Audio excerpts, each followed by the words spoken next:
네, 윤석열 대통령이 북한 주민들에게 코로나19 백신을 포함한 의약품을 지원하겠다는 방침을 밝혔습니다. 안보 상황과 인도적 지원은 별개다 이런 건데요. 자, 취재 기자 연결해 보겠습니다. 박소정 기자.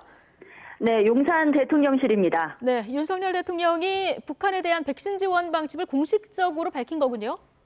네, 그렇습니다. 어제 대통령실 핵심 관계자는 윤석열 대통령이 인도주의적 차원의 북한 지원에 대해서 예외로 생각한다는 말을 했었는데요.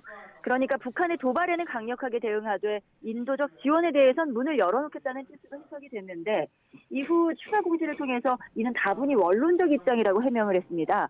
그런데 하루 만에 공식적으로 지원 방침을 내놓은 겁니다.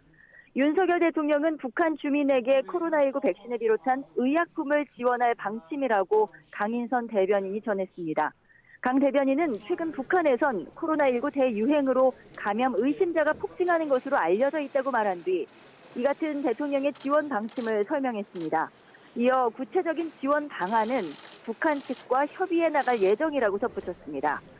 윤 대통령은 대선 후보 시절에도 백신 지원 의향을 밝힌 바가 있습니다. 그리고 조금 전에 그 배경 설명을 위한 브리핑이 추가로 있었는데요. 구체적인 의약품 품목에 대해서는 해열제와 마스크, 진단 키트 등이 될 수 있다면서 앞으로 북한과 논의를 진행하는 과정에서 구체화할 것이라고 설명을 했습니다.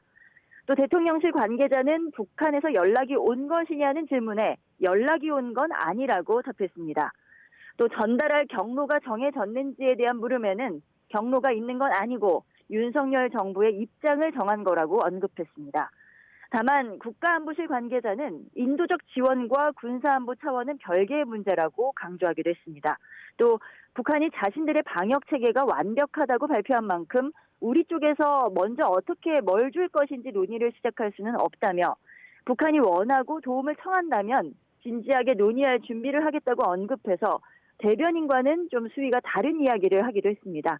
따라서 앞으로 어떻게 논의가 진행될지, 실제 백신 지원은 언제 어떻게 이루어질지는 지켜봐야 할 것으로 보입니다. 지금까지 용산 대통령실 기자실에서 YTN 박소정입니다.